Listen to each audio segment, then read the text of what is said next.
Je prends notre dernier sujet sur la proclamation des députés nationaux. Nous avons maintenant suivi les députés nationaux, on a écouté. D'abord, la première des choses, les gens ont crié que presque les anciens, on les voit encore, tous ces anciens visages. En réalité, si vous, vous essayez un peu de palper dans le fond, vous verrez que c'est peut-être moins de 10% qui sont revenus. Mais comme il y en a certains qui sont tellement de députés stars, ils passent beaucoup plus à la télé. Prenez un peu le cas d'Eliezer Tambwe-Mwamba, prenez un peu le cas de par exemple, qui encore, on peut prendre Moïno Nzangi, prenez le cas de Patrick Mouyaya, prenez le cas de Wivine Moleka, qui d'ailleurs n'était pas dans la législature passée, qui est encore revenu. Cette fois-ci, on dirait que je n'ai pas écouté Ariette Ouah, moi. On dirait que non.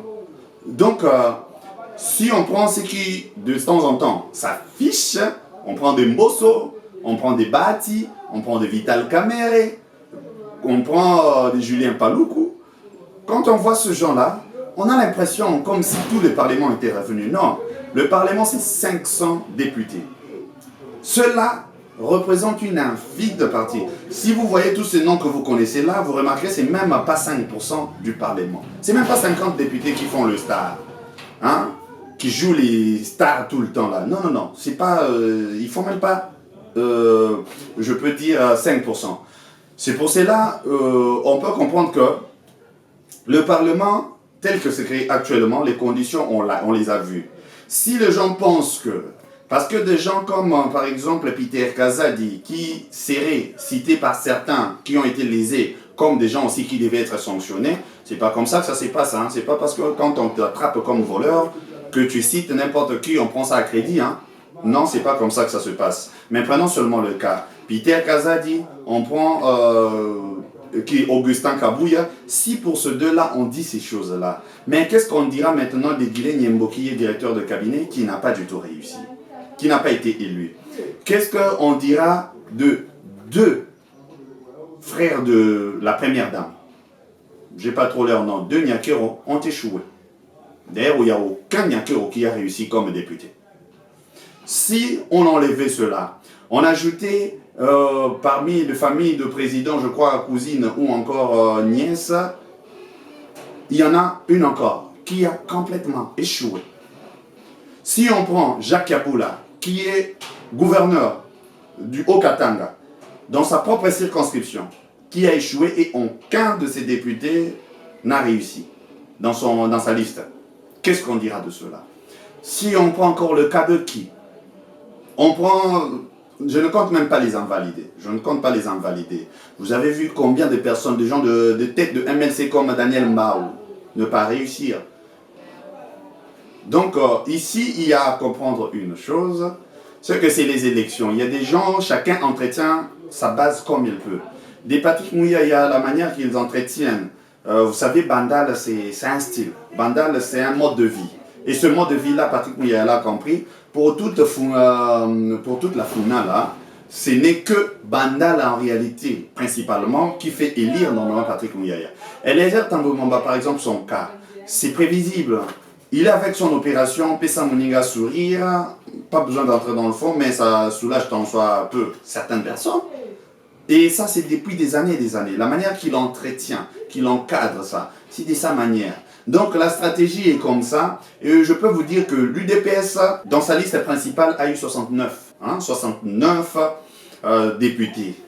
Mais elle avait aligné 470 ou 76 comme ça. Voilà combien ont échoué. Donc soyons un peu sportifs.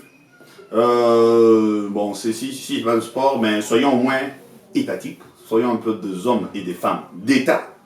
Il y a des ministres, Adel Kaïnda par exemple, qui est normalement une princesse dans ce qu'on appellerait le royaume, dans sa circonscription là-bas, c'est une princesse. Mais elle a échoué. Ça arrive. Ne comparez pas avec des gens comme de Mende. De Mende, c'est normal. C'est des gens qui ont un style. Ils ont une façon de faire les choses. Eux-mêmes le savent comme secret au niveau de... Les directeurs de cabinet du ministre de l'Intérieur, le VPM, mon très cher grand frère je peux dire mon très cher papa même, monsieur Yamayama Norbert, il n'a pas réussi. Il n'a pas réussi à l'homme là. Donc, bref, comprenons que ça s'est fait comme ça. C'était déjà plus de 25 000 candidats. On ne pouvait qu'avoir 477 comme on en a eu. Donc, il n'y a pas à faire trop d'histoire là derrière. Et bien sûr que certaines personnes, je comprends tout simplement que chasser le naturel, il revient toujours au galon. Ils se sont comportés comme on pouvait beaucoup s'y attendre. Voilà qui démontre encore que leur place n'était pas du tout là où ils devaient partir. Mais ici, maintenant, il y a à exhorter l'équipe qui arrive. Je pense que la maturité gagne du terrain avec la population congolaise. On l'a privée de beaucoup de paramètres pour qu'elle devienne mature politiquement, mais la population se fête. La population elle-même s'est formée. La population s'est forgée. Aujourd'hui, la population voit les choses un peu de manière plus claire.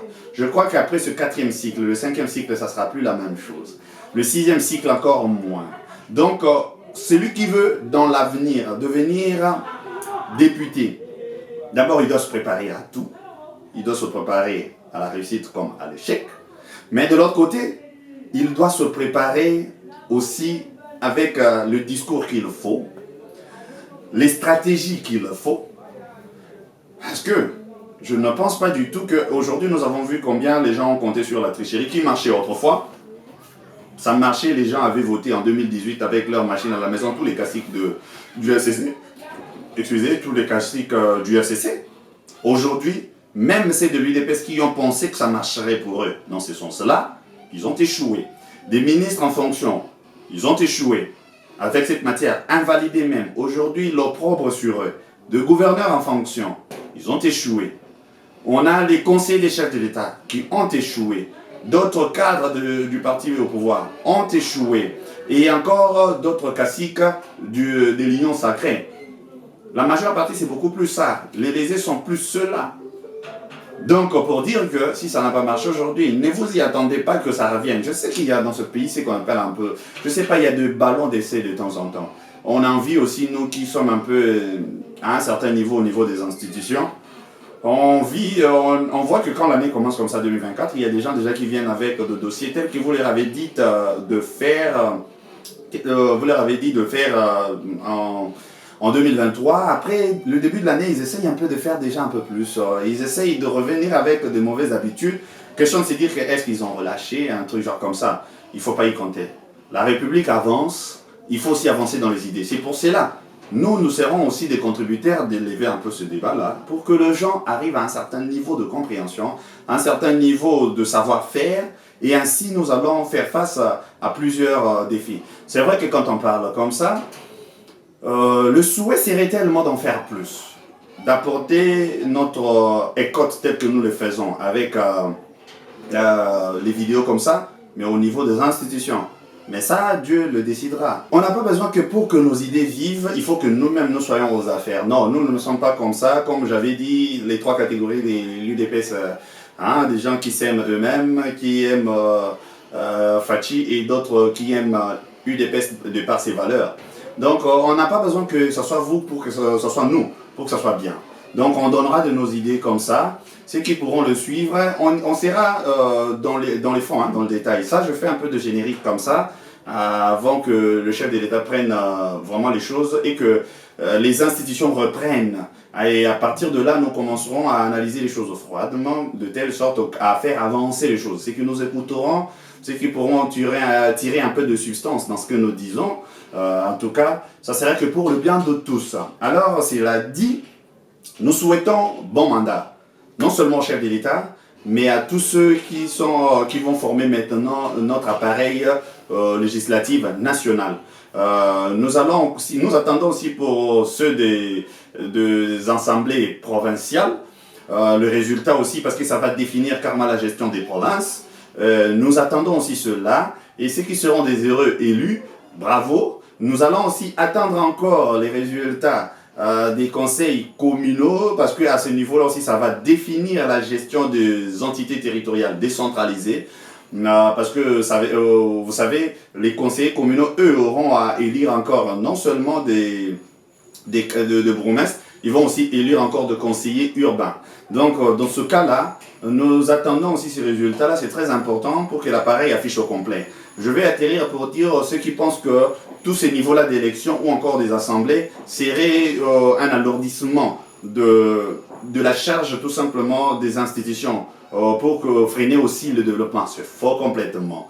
Le problème n'est même pas là. Si on a plusieurs acteurs ou plusieurs travailleurs dans l'appareil, en réalité, si on s'assure qu'ils travaillent tous bien, ça veut dire qu'on aura encore plus de rendement. C'est un peu comme si on disait 2 personnes qui cultivaient le champ, ça serait moins de dépenses pour avoir plus de bénéfices dans ce qui va sortir, parce qu'on va payer que 2 personnes et le reste sera de bénéfices de produits qui vont sortir. Non. Même si on a 1000 personnes qui cultivent, si seulement on s'assure sur le rendement que chacun donne le résultat, ça veut dire que 1000 personnes vont produire un champ qui sera plus vaste que ce que 2 feront, parce qu'ils ont leur force est limitée, même s'ils utilisent les appareils. Mais quand 1000 personnes le font, le rendement sera grand. C'est comme ça. Pour les entrepreneurs, ils le savent. Quand vous avez une entreprise, vous savez engager 10 personnes, c'est comme si vous aviez 8 heures de travail fois 10, qui fait 80 heures de voyage. Vous avez le rendement de 80 heures de voyage. Mais si vous avez maintenant 1000 travailleurs dans votre actif, vous n'aurez que beaucoup d'argent parce que vous aurez 8 heures fois 1000 qui fait 8000 heures de travail pour votre rendement. Et leur travail, eux, ils ne gagneront que les 8 heures de leur travail par jour, mais vous gagnerez le 8000 heures en tant qu'entrepreneur. Donc, il faut comprendre que les assemblées n'alourdiront pas du tout les institutions si seulement nous nous assurons qu'ils travaillent bien, qu'ils fassent bien leur travail. D'où nous comptons sur le concours de toutes les institutions, surtout beaucoup plus la justice, et aussi tous les appareils de contrôle de l'État, s'assurer surtout les animateurs, la qualité des animateurs, c'est tout ce qui compte. Les chefs des institutions, par exemple, au niveau de l'Assemblée nationale, le prochain président de l'Assemblée nationale, on compte beaucoup au président là ou au bureau total, pour sanctionner des députés qui dorment, qui ne viennent jamais avec des rapports parlementaires, des députés qui ne savent plus revoir leur base jusqu'après 5 ans pour voler avec la machine, le dev. Ça, on compte sur vous. Parce qu'il y avait beaucoup de la complaisance ou une sorte d'omerta entre les acteurs des institutions. Ça doit s'arrêter. Si on quitte ce camp-là, on prend des assemblées provinciales qui sont tellement improductives, pas des 10, des fois 5 ans, au cours de 5 ans. Une assemblée nationale provinciale traverse sans édit, ça c'est grave. Si on peut compter sur le bureau de ce côté et les animateurs pour faire des choses de qualité, pour que les provinces se développent, ça sera quelque chose de bien. Si on compte sur des communaux, même les communaux, je peux vous assurer qu'un jour on parlera précisément de ZTD, parce que j'en ai vraiment une idée profonde. Quand on parlera de ZTD, vous comprendrez que les ZTD ne sont pas sujets à vouloir dépendre, je ne sais moi, du regard d'autres institutions pour se développer. Savez-vous pourquoi Robert a voulu que Minembwe devienne commune avec tous ces projets qu'on avait mis d'aéroports, qu'on avait mis dans le projet des grandes universités, tout ça, mais pour seulement la commune? Vous savez pourquoi? Parce qu'il voulait tout simplement, il sait que par l'autonomie, il en a droit. Si on lui donne seulement ce statut-là, il a l'autonomie d'en faire comme une petite république. Et plus tard, s'ils évoluent mieux que les autres, ils peuvent déclarer leur attachement peut-être au Rwanda. Tout ça, ça c'était un peu subtil. Mais c'est pour vous dire à fond qu'une entité qui veut vraiment bien fonctionner peut se développer différemment des autres par un bon leadership. Si tout simplement, on se met sérieusement au travail. Donc, pour le numéro d'aujourd'hui, c'est fini là. Merci beaucoup. C'était votre frère Arnaud K, le factotum du roi de roi. Je pense que nous serons comme ça, comme j'avais dit. Je suis très heureux aujourd'hui de parler encore avec vous. Je ne serai pas là toujours de manière régulière ou ponctuelle, pour le moment en tout cas, parce que mon temps ne me le permet pas, ou encore le volume de besoin de la demande n'est pas encore très grand. Donc, à chaque fois qu'il le faudra, je veux me battre à vouloir dire quelque chose, je ne resterai plus silent. Ça, parce que notre République a besoin de la contribution de tout le monde. À la prochaine.